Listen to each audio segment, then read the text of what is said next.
Hey sports fans, it's Theaterman527 once again. Just wanted to check in, give you another World Cup update like I've been doing the last couple of days. This morning we set the round of 16 is all finished. It's all set and ready to go, and it all starts on Saturday. The pairings are as follows. I mentioned these yesterday. I'll just recap them if you didn't get them. Uruguay plays the Korea Republic, and these are 7 in the morning matches for the West Coast and 10 a.m. on the East Coast. United States and Ghana play each other. Netherlands and Slovakia, Brazil and Chile, Argentina and Mexico, Germany and England, Paraguay and Japan, and Spain and Portugal. That means today that Brazil ended up tying Portugal. I didn't think that was even going to happen, but Brazil only needed a tie to win their group. Portugal ended up tying, and even though the Ivory Coast was able to pull 3 goals off against the Koreans, it didn't matter. At that point, they were ousted. So that was Group G. In Group H, Spain beat Chile 2-1. I figured it would be a closer game than it actually turned out to be. Spain pretty much dominated action the entire game, but Chile ended up coming back and playing a pretty good game overall. Switzerland and Honduras tied, not that that mattered at that point, and they've been ousted from the World Cup. So now the round of 16. Let's talk about that for a little bit. I told you my predictions yesterday for some of the matches. The ones that I didn't predict were Brazil and Chile. As good as Chile played against Spain, I don't think they have it against Brazil. Brazil is just such a strong team. They're going to win this game 2-0. Probably be over by the middle of the second half. And, Brazil just going to keep their dominance flowing. I already did Argentina, Mexico, Germany, and England, and Paraguay and Japan. Spain and Portugal. That'll be a very interesting matchup against between rivals that are right next to each other. So that's a pretty fun thing to speculate on. I think Spain does win this game, and not easily, because Portugal does have that high-power offense. But I think Spain does end up winning this game, and they're going to end up winning it, I think, 1-0 in overtime. I think, in the last couple minutes of overtime, we'll see that win. It won't go to PKs. They never do up until the very final game. But overall, I think Spain wins that game, and they move on to the round of 8.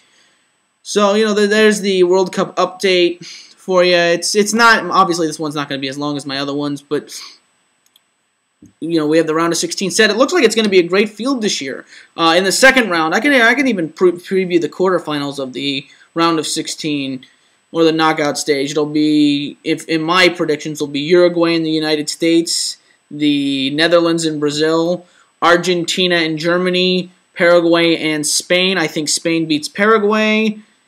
Germany loses to Argentina, but I think they're going to put together a pretty decent game. Brazil beats the Netherlands, and the United States beats Uruguay. So that'll set up the Final Four as Brazil, the United States, Spain, and Argentina. I think that's Final Four. A lot of people are too far-fetched to think that it's going to end like that. If the United States does have to play Spain, it certainly is, or not Spain, but Brazil, it certainly doesn't bode well, because it is a very, very tough matchup, as good as Spain's looked throughout this entire tournament, barring today, even though they probably weren't playing at their best, because, they didn't have to win. They just had to force a tie just to win the group. I don't see it becoming a problem. I still think the United States will win that game. But, I mean, it's going to be an amazingly close matchup. I know people are going to call me crazy for playing it off nonchalantly. I just think the United States has a team this year to get into that final game against Spain. I think Spain will beat Argentina, but it'll be a very, very, very close game. Argentina, as we know, very good soccer team. Brazil, very good soccer team. I bet you if you asked, I'm sure those two would be the easy front runners in this round of 16.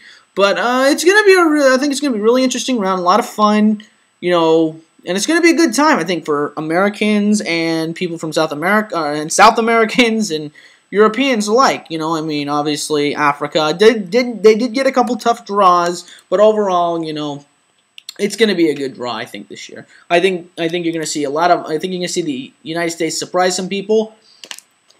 One thing I wanted to bring up is There's this guy on CNN, and he wrote this article about how Landon Donovan's goal is not going to change anything. This is where I want to challenge America once again. Prove this guy wrong. Show him that we're going to start caring about soccer. Show him that we're happy that we're in the round of 16. That we're not just counting the days until American football starts. That we actually have something to do this summer rather than just, kind of flip on the round of 16 and know the game's on. Show him that he's wrong. Show him that Americans do that they do care. Go to a bar, like I said earlier. Go to a bar, have breakfast. Get some people riled up about this. Say, I know you don't care about soccer, but hey, it's the United States. We might as well take a look. Because I'm sure that's what people did during hockey. So get out there, get the word around. I'm sure that people will be more inclined to do this once they see this United States team play. Let me just give you the name of the guy who wrote this article. It's kind of sad that he's being so cynical about this, but I understand. I mean, Americans' infatuation with soccer only goes so far as the team does well. I think they're going to beat Ghana. I really do. I believe that in my heart of hearts they will beat Ghana. But should they come up against Brazil in the Final Four, that might pose a little bit of a problem, because Brazil, as we all know, is a great soccer team. The guy's name was... Just give me 1 second. Alright, it doesn't matter. Either way, I just remember reading the article, and it was a little insulting, if you ask me. I mean, he just kind of completely downplayed the significance of Landon Donovan's goal and how big that was for America. I think it's... very insulting to think that one of our own would say something like that. So, get out there, do what you need to do. Get people interested in this. Those of you who are soccer fans and watching this, get people interested in this. It's a big deal for America. We haven't been to the round of 16 since 2002. That's 8 years. I mean, that's a pretty long time. Most teams like Brazil and Spain are in it every year. So, you know what? Let's get people excited about this. Let's get these, this is for mostly Americans, this segment. Let's get these people into soccer that said, oh, well, it's just soccer. Nobody really cares in the United States. Let's get people upset. Let's get people excited. Let's get people into this. All right? Well, for now, this is TheaterMan527. Leave comments, questions, concerns, even thoughts. Like I said, somebody replied to me earlier on one of my earlier videos. Thank you very much. I appreciate what you said. Scotland, very, very funny comments. The guy was from Scotland that did it. Very, very funny comments and very, very insightful comments. So, leave a comment, leave a question. I'll try to get back to it as soon as I can make the next video. So, this is TheaterMan527 saying, Go USA! And we'll talk to you tomorrow.